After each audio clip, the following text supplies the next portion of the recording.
So last year AMD broke the processors market with the release of the new Ryzen processors, which had higher core counts and great multi-threaded performance at an affordable price. And Intel was sitting there like, why you do this? This year AMD still aims to crash the market with the new Ryzen Gen 2 or the 2000 series processors. Yes my friends, we have here 3 new Ryzen Gen 2 processors, the 2700X, the 2700 and the 2600X. So we will be talking about it and show you how well do they perform. So without any further ado, let's just jump right into the video. The new Ryzen 2000 series processors use the Zen Plus architecture, which is nothing but a tweaked Zen 1 architecture, and I really wish it was a Zen 2 architecture, but AMD is planning to keep those processors for the year 2019. Anyways, the Zen Plus architecture uses an improved 12nm production process instead of the 14nm lithography on the Zen 1 or the Ryzen 1000 series processors. Now don't expect higher core counts than the first gen Ryzen processors, but you can expect higher clock speeds and overall improved efficiency. It comes with the new 400 series chipset, but that's not to worry, as the older X370 boards will be compatible with the newer Ryzen Gen 2 processors and also the Raven Ridge APUs. All you'll need is a BIOS update from the motherboard manufacturer and you will be good to go. Not only this, the new X470 boards are also backwards compatible with the Ryzen Gen 1 chips and the Raven Ridge APU processors. The second gen also now supports dual-channel DDR4 memory at 2933 MHz on the new X470 motherboards. The SenseMI technology is back, and it has better performance optimization with XFR2 and Precision Boost 2.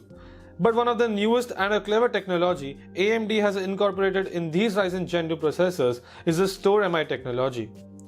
What it basically does is that if you have a SSD and a hard drive, it combines the two types of storage into a single drive and then automatically moves the data to the SSD, thus giving you the read and write speeds of the SSD but the storage of the mechanical hard drives.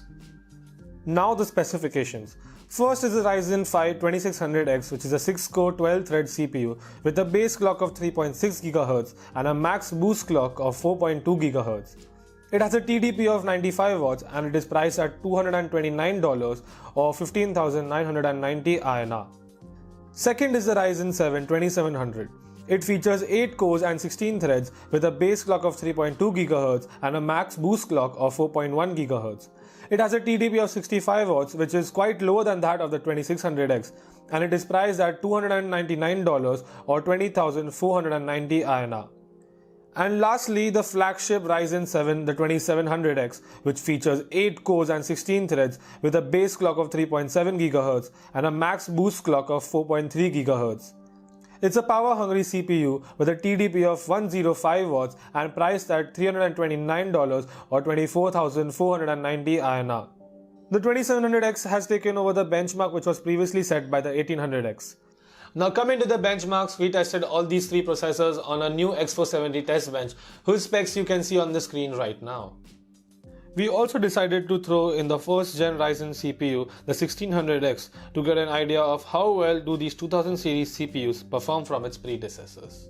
So in Cinebench R15, Asus Realbench, Handbrake and CPU Mark, the 2700X crushed all the other 3 CPUs by a significant difference because of its 8 cores and 16 threads and higher clock speeds.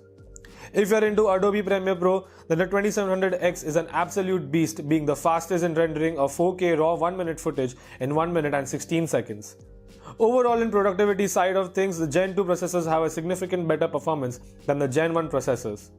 However, in gaming, the results weren't the same. We tested GTA 5, Rise of Tomb Raider, Ghost Recon Wildlands and Assassin's Creed Origins, and the average FPS in these games were kinda similar over these Gen 2 processors. 1600X was about 6 to 10 FPS lower than the second gen processors. Pairing the GTX 1080, the performance output of these processors was impressive. Even if you are willing to game on 4K, you would still get respectable frame rates. But I'm really surprised by the 2600X. For gaming, it's an absolute beast while still having the best price to performance ratio. So now y'all might be thinking, what about overclocking? Well, at the time of making this video, we didn't have the BIOS updates available for the X470 motherboard that we used to test these processors, and so we were experiencing constant crashes during the boot. Not only this, when we selected the speed of the RAM, that is 3000 or even 2933 MHz in the BIOS, the PC didn't boot until and unless you select the auto mode. and for some reason we weren't even able to change the DRAM voltage. So because of all these issues, we were very skeptical about overclocking, so we decided to keep everything at stock and default settings.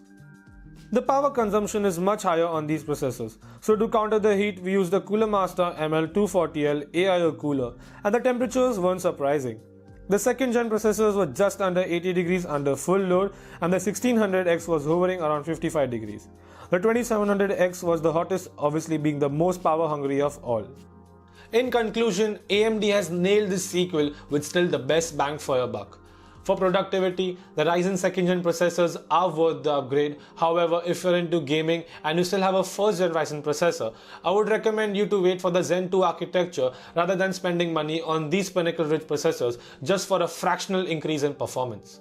So if you like the video, give a like, subscribe, share. Thank you ASUS India for giving us a chance to review these processors, and I'll catch you all in the next one.